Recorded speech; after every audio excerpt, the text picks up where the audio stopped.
The talent in this incredible family doesn't stop here.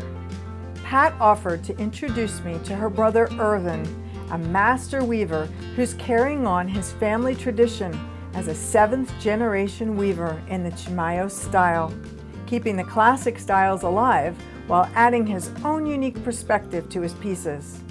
Irvin works with his wife Lisa, who's also a master weaver. Well, come on in here and let's see. Well, here's my brother that I'd like you to meet, Irvin Trujillo. Hi, Irvin. And he's the one carrying on the tradition of weaving. It's a pleasure to meet you. I'm glad you This stopped is by. amazing. Well, would you like to see the process that I go would through? love to. So these are some of the fleeces that we take from scratch. I usually buy the fleece from my sister. She raises churro sheep, and that's what the old Spanish blankets are made out of. So we still use the old sheep.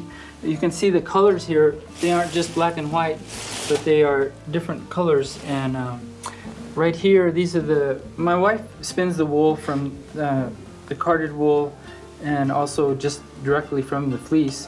And she gets these different colors, anywhere from black to white to these kind of brownish colors, kind of the reddish brown. And then the blonde colors, these are very rare. So, okay, well, let me show you some of the colors that we get with the dyes. And I'm actually the dyer. I do most of the dyeing for our business, and we use different dye stuffs. This is from local dye stuffs. This is from Kota, which is called Indian tea, and also chamisa. Chamisa is what we use to get the really bright yellows, and also the lighter yellows, the lighter shades of color. We use madder root, which is a root originally from Turkey, but we do grow it here.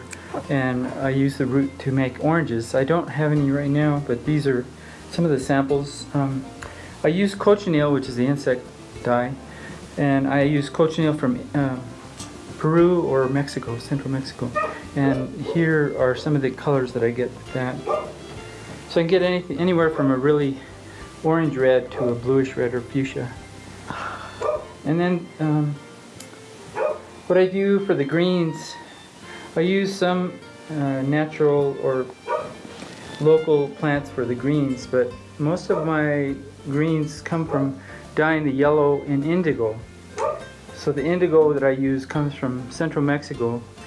The chamisa, what I do is I dye the wool yellow first. Let's see right here. Right. The other wool, and then I I dye the yellow wool in the indigo vat, and I get different To turn to the green. So these are different types. So you can see those the are yellow beautiful. inside and the blue mixed. And then of course the indigo is the dark blue, like that.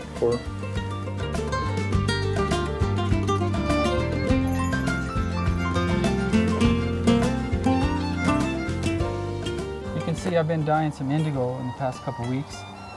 Some of this indigo, the dyed yarn, will be used in vests that are going to Japanese companies, and they like the dark blue over here.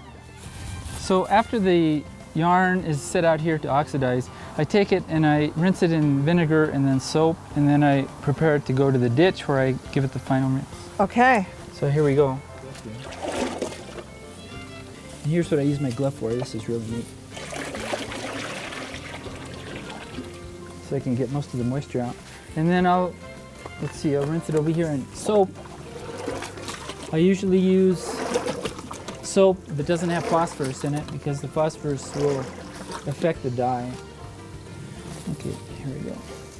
And then from here, I'll put it in the cart right here. And here is when I take it to the ditch and we rinse it in the water.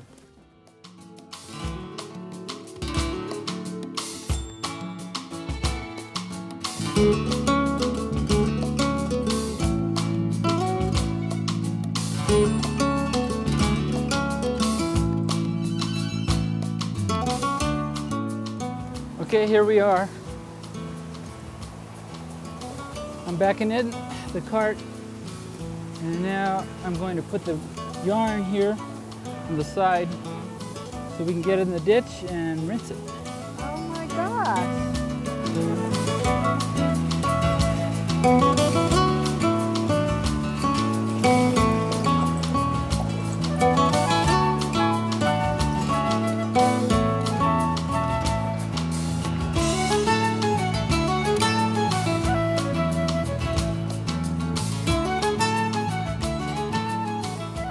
let's come on and I'll show you how the dyed wool, after it's dried, goes into the weaving process.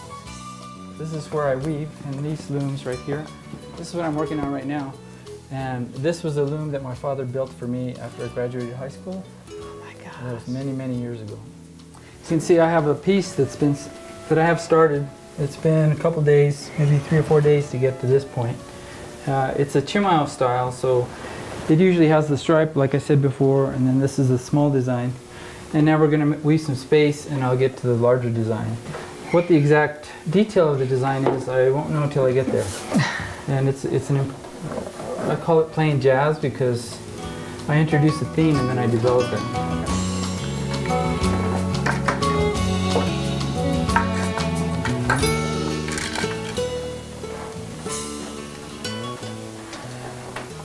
What I'm weaving now are candlesticks, what are called candlesticks.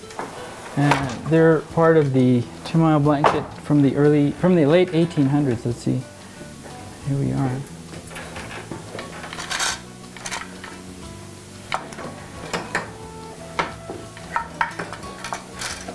And you can see the strings going up and down based on my feet. And what that does is open the threads for me for each row. And it creates the weave.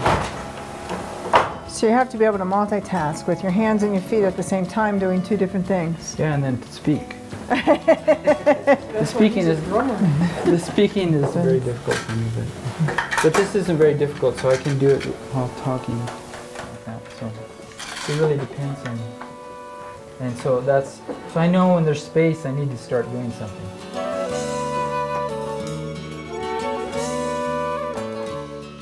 These pieces also use a very intricate background, and most of them are 2 pieces like this, 2 pieces sewn together to make a large blanket-sized piece. The original influence from these came from the sarape from Mexico. And let's see. From this style, we go to the American colonies. So this starts around 1825 when the Santa Fe Trail opens up, and they started to allow trade with the United States. And what happens in the textiles is the appearance of this 8-pointed star. And this is what we call a vallero star. And this whole piece I wove right here is about 7 months' work. And you can see the 4 stars in the corner, and there's actually a dark star here in the center. This format is called a trampas vallero, which is common. That's what my father taught me, is the trampas vallero.